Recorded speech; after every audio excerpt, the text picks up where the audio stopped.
नमस्कार, आपण आज या व्हिडिओमध्ये मोदी आवास योजना याबद्दलची माहिती घेणार आहोत। प्रधानमंत्री आवास योजनेच्या पात्रता यादीत अद्यापही ओबीसी लाभार्थ्यांची मोठी यादी प्रलंबित आहे।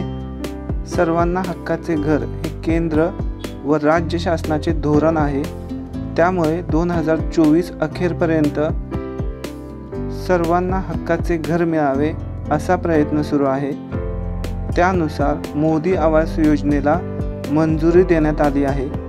इतर मागास प्रवर्गातील लाभार्थ्यांकरिता अशी कोणतीही योजना अस्तित्वात नव्हती। घरकुल पात्र लाभार्थी वंचित राहत होते। मोदी आवास योजनेमुळे गरजूंना लाभ मिळणार आहे। इतर मागास प्रवर्गातील लाभार्थ्यांना दिलासा मिळणार आहे। या योजनेअंतर्गत आतापर्यंत 1421 घरकुलांना जिल्हा प्रशासनाने मंजुरी दिली आहे।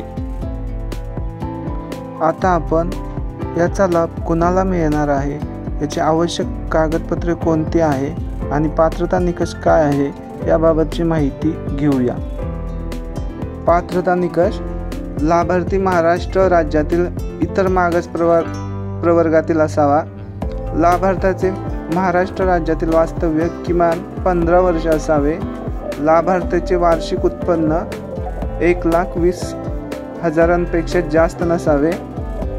लाभार्थ्यांचे स्वतःचे अथवा कुटुंबियाच्या मालकीचे राज्यात पक्के घर नसावे।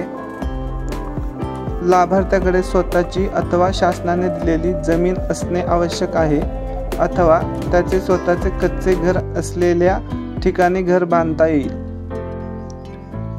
लाभार्थी कुटुंबाने महाराष्ट्र राज्यात अन्यत्र कोठेही शासनाच्या कोणत्याही गृहनिर्माण गृहकर्ज योजनेचा लाभ घेतलेला नसावा।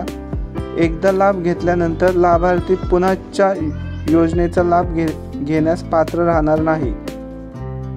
लाभार्थी हा प्रधानमंत्री आवास योजना ग्रामीण अंतर्गतच्या कायमस्वरूपी प्रतीक्षा यादीमध्ये समाविष्ट नसावा।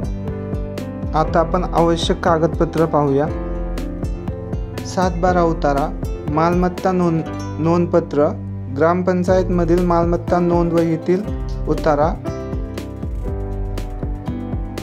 ग्रामपंचायत प्रमाणपत्र, सक्षम प्राधिकरणाने दिलेल्या जातीच्या प्रमाणपत्राची साक्षांकित प्रत, आधार कार्ड, स्वइच्छेने दिलेल्या आधार कार्डची प्रत, रेशन कार्ड, निवडणूक ओळखपत्र, विद्युत बिल, मनरेगा जॉब कार्ड, लाभार्थ्यांच्या स्वतःच्या नावे वापरत असलेल्या बचत खात्याच्या पासबुकची छायांकित प्रत।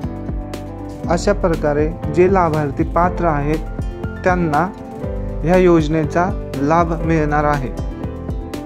तर हीच महत्त्वपूर्ण माहिती होती। धन्यवाद।